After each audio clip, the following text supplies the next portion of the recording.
आज हम जो है डाइजेस्टिव सिस्टम को पढ़ेंगे। तो चलिए शुरू करते हैं। डाइजेस्टिव सिस्टम की बात करें तो हमारी जो बकल कैविटी होती है और उससे लेकर के जितने भी ऑर्गन्स आते हैं एनस तक, वो सभी के सभी जो है डाइजेस्टिव सिस्टम के अंदर आते हैं। इसको जो है आहार नाल भी कहते हैं, डाइजेस्टिव ट्रैक्ट बेसिकली, या गैस्ट्रो इंटेस्टिनल ट्रैक्ट भी इसको हम कह सकते हैं। इसको जो है डाइजेस्टिव ट्रैक्ट भी कह सकते हैं हम, और गैस्ट्रो इंटेस्टिनल ट्रैक्ट भी कह सकते हैं। तो फ्रॉम बगल कैविटी टू एनस बेसिकली क्या कहा जाता है? डाइजेस्टिव ट्रैक्ट कहा जाता है।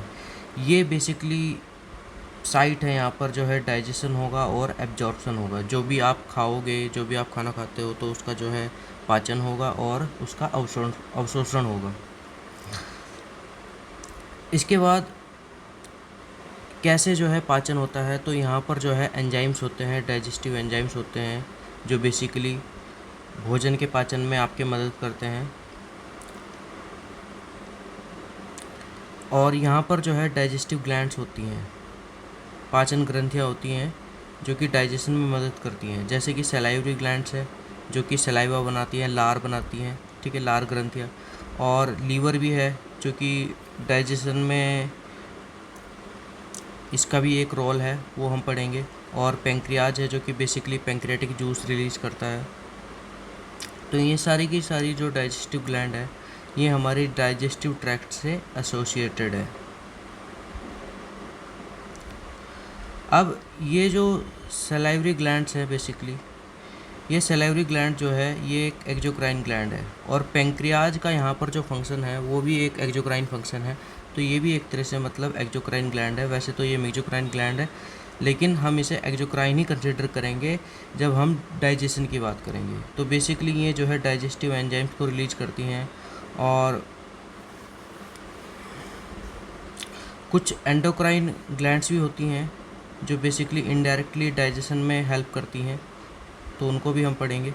अब बात करते हैं कि डाइजेशन का मतलब क्या है। तो मैं आपको बताऊं कि कोई भी लार्ज कॉम्प्लेक्स मॉलिक्यूल को जब आप सिंपल स्मॉल मॉलिक्यूल में परिवर्तित करते हो, कन्वर्ट करते हो, तो उसे ही पाचन कहा जाता है। किसी भी बड़े मॉलिक्यूल का छोटे मॉलिक्यूल में परिवर्तित करना ही पाचन कहा जाता है। तो ये हमारे मुंह से स्टार्ट हो जाता है। बकल कैविटी, जो भी हमारे मुंह के अंदर खाली स्थान है उसको हम बकल कैविटी कहेंगे। बकल कैविटी, जो भी माउथ के अंदर हमारा जो खाली स्थान है उसको बकल कैविटी कहेंगे। तो हमारी बकल कैविटी में कुछ स्ट्रक्चर्स हैं, कुछ संरचनाएं हैं जो कि डाइजेशन में मदद करती हैं। सबसे पहले हैं हमारे दांत, और ये 4 प्रकार के दांत होते हैं। ह्यूमन की बात करें तो इंसीजर्स, कैनाइन्स, प्रीमोलर्स और मोलर्स।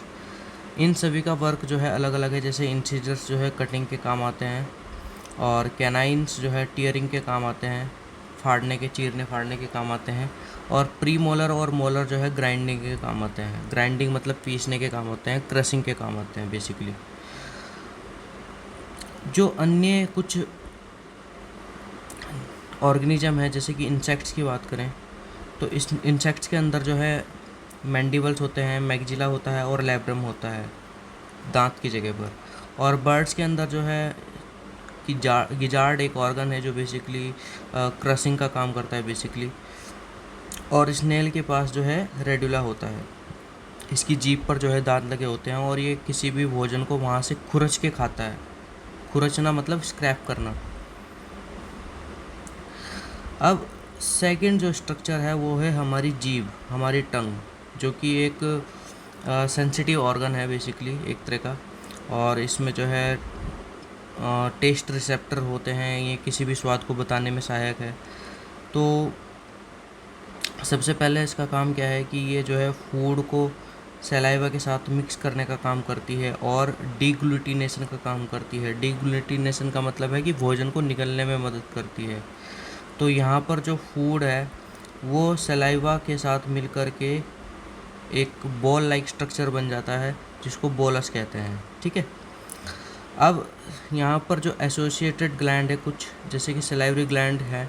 सलाइवरी ग्लैंड हमारे माउथ रीजन के आसपास ही होती है, और ये सलाइवा यानी लार बनाती है। और इसमें जो है क्या होते हैं, कार्बोहाइड्रेट को पाचन करने वाले एंजाइम होता है जिसको बोलते हैं सलाइवरी एमाइलेज। और ये जो है स्टार्च का यानी कार्बोहाइड्रेट का डाइजेशन करता है। वेगल रिस्पॉन्स जो है, जो वेगल रिस्पॉन्स होता है बेसिकली विजन, जैसे आँखों से आप जिस खाने को देखते हो या स्मेल करते हो तो उससे क्या होता है, सैलिवरी ग्लैंड जो है उत्तेजित हो जाती हैं और वो लार बनाना शुरू करती है। जब भी आप किसी खाने को देखते हो तो आपकी मुंह में पानी आ जाता है, जैसे कहते हैं ना कि आपके मुंह में जो है खाने को देख के पानी आ जाता है, तो वो क्या है, वेगल रिस्पॉन्स विजन और स्मेल के द्वारा आपके मस्तिष्क में सूचना गई और उसके द्वारा जो है सैलाइवरी जो ग्लैंड है, लार ग्रंथियाँ उत्तेजित हो गई और उन्होंने जो है लार बनाना यानी मुंह में पानी आना स्टार्ट हो गया। अब इसके बाद जो खाना हमने खाया, चबाया दांतों द्वारा, जीभ ने उसे मिक्स किया और वो जो है बॉल लाइक स्ट्रक्चर बन गया। उसके बाद जो है क्या आता है, वो खाना जो है फूड पाइप में चला जाता है जिसको हम इसोफेगस नाम देते हैं। तो ये जो हमारा फूड पाइप है इसका नाम है इसोफेगस। ठीक है, तो ये क्या करता है, ये फूड पाइप जो है बेसिकली जब खाना इसके अंदर जाता है तो इसमें पेरिस्टाल्टिक मूवमेंट होते हैं और पेरिस्टाल्टिक मूवमेंट के द्वारा ये खाने को धीरे धीरे जो है नीचे लेकर के जाता है। तो लगातार जो है रिदमिक कॉन्ट्रैक्शन होता है स्मूथ मसल का। इसमें इसकी जो वॉल है वो स्मूथ मसल की बनी होती है बेसिकली।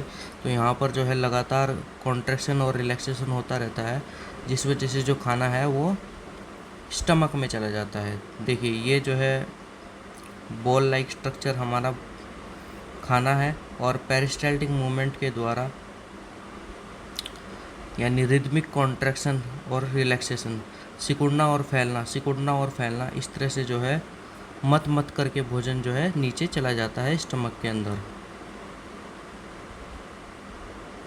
तो ये जो प्रक्रिया है पेरिस्टाल्टिक मूवमेंट, ये पूरे जीआई ट्रैक्ट में देखी जा सकती है, can be seen through out GI tract, पूरे जो है जीआई ट्रैक्ट में देखी जा सकती है।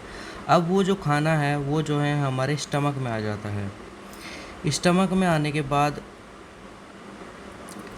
ये जो खाना है हमारे स्टमक में कैसे आता है, तो हमारा जो फूड पाइप यानी जो हमारी इसोफेगस थी वो जो है, ये जो फूड पाइप इसोफेगस है ये क्या करती है, माउथ बकल कैविटी को स्टमक से कनेक्ट करती है। ठीक है, तो ये जो हमारा खाना है ये हमारे स्टमक में आ जाता है। अब स्टमक में आने के बाद सबसे पहले हम स्टमक की स्ट्रक्चर को पढ़ते हैं। स्टमक में देखिए क्या क्या है। स्टमक में बेसिकली अगर हम बात करें तो यहाँ पर जो है इसका एक पार्ट है फंडस और दूसरा पार्ट है बॉडी जो कि सबसे बड़ा पार्ट है। उसके बाद है पाइलोरस एंट्रम और उसके बाद है पाइलोरस और उसके बाद है एक यहाँ पर ढक्कन लगा होता है जिसको बोलते हैं पाइलोरिक स्फिंक्टर। यहाँ पर जो है ढक्कन लगा होता है जिसको बोलते हैं पाइलोरिक स्फिंक्टर। ठीक है, ये जो है यहाँ पर ढक्कन लगा हुआ है जिसको बोलते हैं पाइलोरिक स्फिंक्टर। तो ये यहाँ से भी बंद है। ओके, और यहाँ पर भी एक शुरू में ढक्कन लगा हुआ होता है जब फूड एंटर करता है स्टमक में, जिसको बोलते हैं कार्डियक स्फिंक्टर।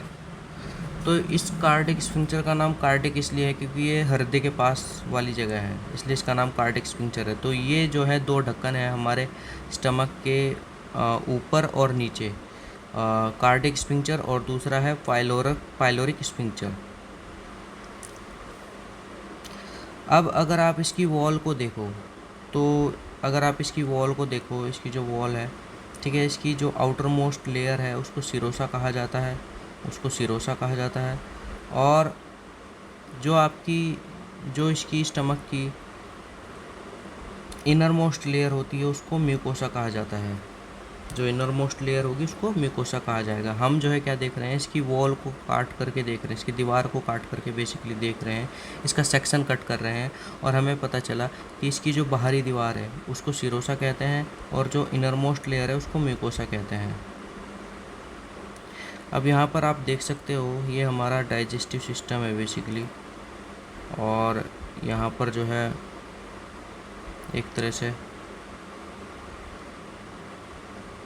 ये माउथ है, ये बकल कैविटी है जो भी अंदर का स्पेस है, फिर ये इसोफेगस फूड पाइप जो कि स्टमक को कनेक्ट करता है, ये हमारा स्टमक है, ये हमारा स्टमक के नीचे पैंक्रियाज है, और यहाँ पर जो है हमारा लीवर है, और लीवर के साथ गॉल ब्लैडर भी एसोसिएटेड है, और हमारी जो है छोटी आंत है यहाँ पर, और हमारी जो है बड़ी आंत भी है।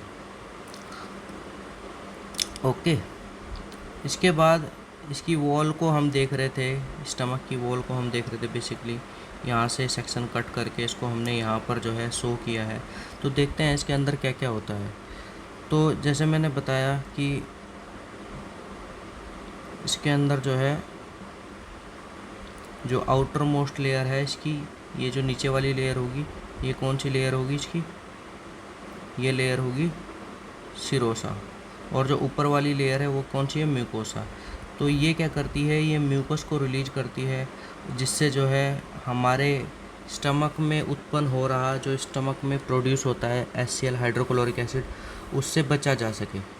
नहीं तो उसकी दीवार जो है डैमेज हो जाएगी, स्टमक की दीवार, अगर इसको बचाया ना गया तो। क्योंकि आपको पता है कि हमारे स्टमक में एसिडिटी होती है, एसिड प्रोड्यूस होता है, हाइड्रोक्लोरिक एसिड होता है, जो कि एक ख़तरनाक एसिड है। तो इससे हमारी स्टमक की दीवार को कोई नुकसान ना पहुंचे, इसलिए जो है वहाँ पर जो म्यूकोसा लेयर है वो म्यूकस रिलीज करती है। और इसके अंदर जो है इस वॉल में जो है गड्ढे होते हैं जिनको गैस्ट्रिक पिट्स कहते हैं, और ये जो है गैस्ट्रिक ग्लैंड्स होती हैं बेसिकली। इन गड्ढों में जो है क्या होती है, गैस्ट्रिक ग्लैंड्स होती हैं बेसिकली। तो पढ़ते हैं इन गड्ढों में जो गैस्ट्रिक ग्लैंड्स हैं, इन गैस्ट्रिक पिट्स में, पिट्स मतलब गड्ढे, गैस्ट्रिक पिट्स में जो है क्या होती है, गैस्ट्रिक ग्लैंड्स होती है, और इन गैस्ट्रिक ग्लैंड्स में जो है विभिन्न प्रकार की कोशिकाएं होती है, डिफरेंट टाइप्स ऑफ सेल्स जो है पाई जाती हैं यहाँ पर। सबसे पहले हम जो है जो मुख्य सेल पाई जाती है यहाँ पर वो है पैराइटल सेल। इम्पोर्टेंट सेल है बहुत ही, इसका दूसरा नाम ऑक्जेंटिक सेल भी है। सबसे पहले तो ये हाइड्रोक्लोरिक एसिड बनाती है, उसको रिलीज करती है, ठीक है। और जिस वजह से जो स्टमक का pH है वो 1.5 से 2 के लगभग होता है, या 2.5 होता है। और ये जो हाइड्रोक्लोरिक एसिड है ये कुछ एंजाइम्स के एक्टिवेशन के लिए बहुत ज़रूरी है, और फूड चर्निंग के लिए बहुत ज़रूरी है। तो फूड जो चर्न होता है उसके लिए ज़रूरी है, और वहाँ पर जो उपस्थित जो एंजाइम है उनके एक्टिवेशन के लिए ज़रूरी होता है, क्योंकि वो इनएक्टिव स्टेट में होते हैं, अक्रिय अवस्था में होते हैं, तो उनको हाइड्रोक्लोरिक एसिड के द्वारा सक्रिय अवस्था में किया जाता है। दूसरा ये रिलीज करती है पैराइटल सेल ही इंट्रिंसिक फैक्टर। ये इंट्रिंसिक फैक्टर जो है विटामिन B12 के एब्जॉर्प्शन के लिए, अवशोषण के लिए ज़रूरी होता है। अगर पैराइटल सेल इंट्रिंसिक फैक्टर को ना बनाए तो हम डाइट में चाहे जितना भी विटामिन B12 ले लें वो हमारे शरीर को लगेगा ही नहीं कभी भी, क्योंकि उसको ट्रांसपोर्ट करने के लिए, एब्जॉर्ब करने के लिए बेसिकली इंट्रिंसिक फैक्टर की ज़रूरत होती है।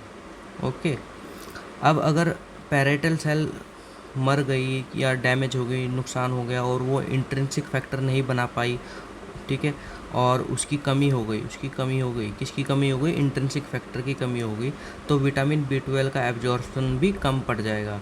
और विटामिन B12 की जब डेफिशिएंसी होगी, उसकी कमी आएगी, तो उसके कारण क्या होगा, एक बीमारी हो जाएगी जिसको बोलेंगे हम पेरिनीसिस अनीमिया, क्योंकि विटामिन B12 बेसिकली RBC के प्रोडक्शन में भी हेल्प करता है। दूसरी जो सेल है यहाँ पर वो है चीफ सेल, जिसको पेप्टिक सेल्स भी कहते हैं, और प्रिंसिपल सेल भी इसका दूसरा नाम है। प्रिंसिपल सेल बेसिकली,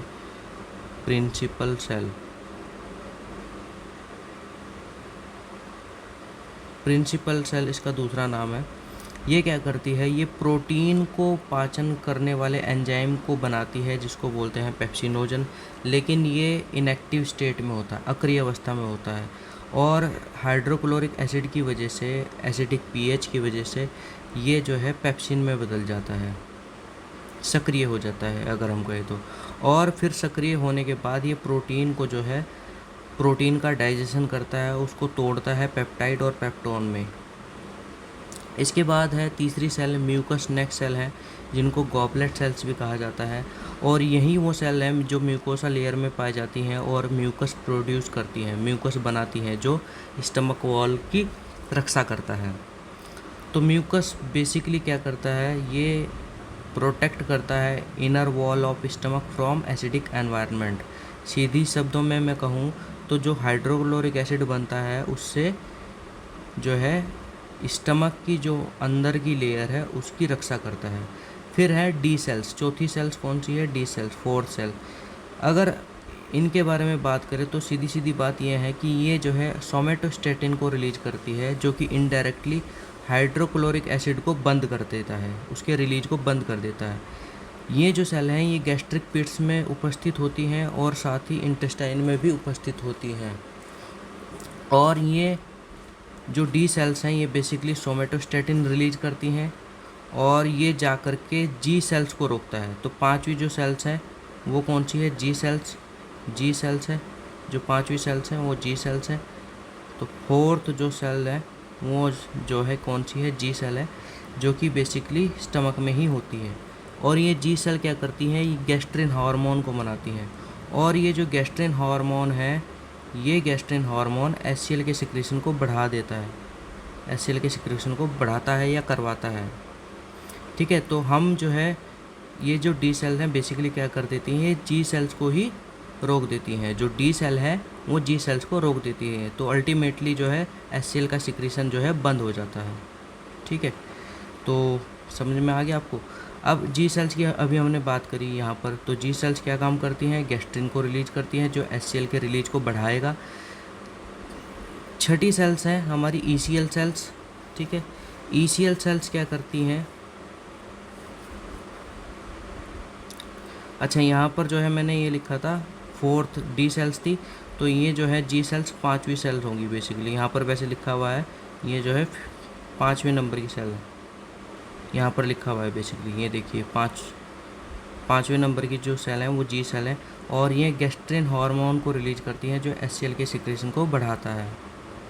फिर छठी जो सेल्स हैं वो हैं ईसीएल सेल्स। ईसीएल का मतलब है एंटेरोक्रोमोफिन लाइक सेल्स। ये क्या करती हैं? ये हिस्टामिन रिलीज करती हैं, जो कि एचसीएल के सिक्रेशन को ये भी बढ़ाता है। फिर हम देखते हैं कि कैसे जो है एसिड सिक्रीट होता है स्टमक में, मतलब कौन किस तरह जो है कंट्रोल होता है। तो it is controlled by 3 faces. It is controlled by 3 faces. सबसे पहली जो फेस है वो है सिफेलिक फेस। यहाँ पर जो है वेगल सिग्नलिंग होती है। वेगल सिग्नलिंग में हमेशा जब भी कोई चीज़, कोई खाना आप देखोगे या उसकी स्मेल आपको आएगी, सुगंध अच्छी होगी और खाना दिखने में अच्छा होगा, ठीक है, तो एचसीएल का सिक्रेशन जो है स्टार्ट हो जाता है इस फेस में। ये फेस क्या करती है? वेगल सिग्नलिंग के द्वारा, विजन और स्मेल के द्वारा एचसीएल के सिक्रेशन को स्टार्ट करवा देती है। मस्तिष्क में सूचनाएं जाती हैं, जो आप खाना देखते हो और सूंघते हो, और वो मस्तिष्क के द्वारा सूचनाएं कहाँ पर आ जाती है? गैस्ट्रिक ग्लैंड्स के पास। और पैराइटल सेल्स जो है क्या कर देती है? एचसीएल बनाना स्टार्ट कर देती हैं। फिर है गैस्ट्रिक फेस। गैस्ट्रिक फेस में क्या होता है? जब भोजन सचमुच आप खाते हो और वो स्टमक के अंदर प्रवेश करता है, एंटर करता है, तो तब भी जो है एसिड सिक्रेशन स्टिमुलेट हो जाता है। इसके बाद जो थर्ड जो सेल्स हैं इंटेस्टिनल सेल्स हैं बेसिकली। और जब जो है फूड इंटेस्टाइन में पहुंच जाता है और स्टमक से बाहर निकल जाता है, तो तब डी सेल्स एक्टिवेट हो जाती हैं और वही जो सोमेटोस्टेटिन को रिलीज करती हैं ये, और वो जी सेल्स को जा कर के रोक देता है बेसिकली, क्योंकि वो गैस्ट्रिन हार्मोन को बना रही थी और उससे वजह से जो है एचसीएल सिक्रेशन रुक जाएगा। उस वजह से जो है एचसीएल सिक्रेशन जो है बेसिकली रुक जाता है। डी सेल्स की वजह से एचसीएल सिक्रेशन जो है रुक जाता है। तो बेसिकली ये क्या कर रही है? इनडायरेक्टली एचसीएल के सिक्रेशन को रोक रही है। तो यहाँ तक हमने पढ़ा। तो स्टमक हमारा क्लियर हो गया और कैसे एचसीएल बनता है, स्टमक की सेल्स जो है क्लियर हो गई। नेक्स्ट वीडियो में हम स्मॉल इंटेस्टाइन को देखेंगे, क्योंकि लेक्चर जो है बहुत लंबा हो जाएगा, तो इसलिए हम जो है स्मॉल इंटेस्टाइन को नेक्स्ट लेक्चर में देखेंगे। धन्यवाद।